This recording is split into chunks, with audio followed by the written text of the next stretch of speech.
عبد المطلب کے پاس صرف اور صرف ایک بیٹے تھے جن کا نام حارث تھا، اس لیے انہوں نے اللہ سے منت مانگی کہ اگر مجھے 10 بیٹے تو عطا کر دے گا تو میں اپنے ایک بیٹے کو اللہ کے نام پر ذبح کر دوں گا۔ جب انہوں نے اللہ سے ان کی تمنا اور آرزو پوری ہوئی اور پورے 10 بیٹے ہو گئے تو ایک رات وہ خانہ کعبہ کے سامنے سو رہے تھے تو خواب میں دیکھا ایک شخص کہہ رہا ہے کہ اے عبد المطلب، اس نظر کو پورا کیجئے جو آپ نے اس گھر کے مالک کے لیے مانی ہے، یعنی ان میں سے جو 10 بیٹے آپ نے کہے تھے اللہ نے آپ کو وہ 10 بیٹے دے دیے تو آپ اس کو پورا کیجئے۔ عبد المطلب خواب سے بیدار ہوئے اور بیٹوں کو جمع کیا اور خواب کا بتایا۔ سب نے ایک جان ہو کر کہا کہ آپ اپنی نظر جس سے چاہیں پورا کریں۔ عبد المطلب نے سب بیٹوں کا قرعہ ڈالا۔ اس نے اتفاق تھا کہ رسول اللہ صلی اللہ علیہ وسلم کے والد حضرت عبداللہ کے نام کا قرعہ نکلا، اور یہ عبداللہ عبد المطلب کو سب سے زیادہ محبوب تھے، سب سے زیادہ محبت آپ ان سے کرتے تھے۔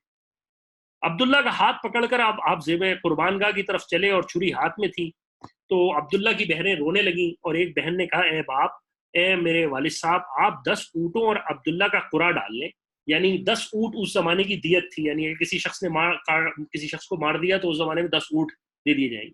اگر قرعہ اونٹوں کا نکل آئے تو آپ 10 اونٹ ذبح کر دیجئے اور ہمارے بھائی کو چھوڑ دیجئے۔ ان کی بہنیں رونے لگیں۔ اب عبد المطلب کو یہ بات سمجھ میں آئی اور انہوں نے 10 اونٹوں کا قرعہ ڈالا۔ جب قرعہ ڈالا تو 10 میں سے اونٹوں کا قرعہ نہیں نکلا، پھر عبداللہ کا قرعہ نکلا۔ حضرت عبد المطلب نے پھر 10 اونٹ بڑھا دیے تو پھر 10 اونٹ کا قرعہ نہیں نکلا۔ اس طرح کرتے کرتے جب 100 اونٹ ہو گئے اور 100 اونٹ کی پرچیاں ڈل گئیں تو اس کے بعد اونٹوں کا قرعہ نکلا۔ تو اس وقت عبداللہ اور تمام حاضرین نے پھر دوبارہ نعرہ لگایا اللہ اکبر، اور بہنیں اپنے بھائی عبداللہ کو لائیں اور عبد المطلب نے وہ 100 اونٹ صفا اور مروہ کے مابین نہر کیے۔ ابن عباس رضی اللہ عنہ فرماتے ہیں اول دیت کی مقدار 10 اونٹ تھی۔ سب سے پہلے عبد المطلب نے قریش میں تمام عرب میں یہ سنت جاری کی کہ ایک آدمی کی دیت 100 اونٹ ہے، اور اسی کو رسول اللہ صلی اللہ علیہ وسلم نے آگے کنٹینیو کیا۔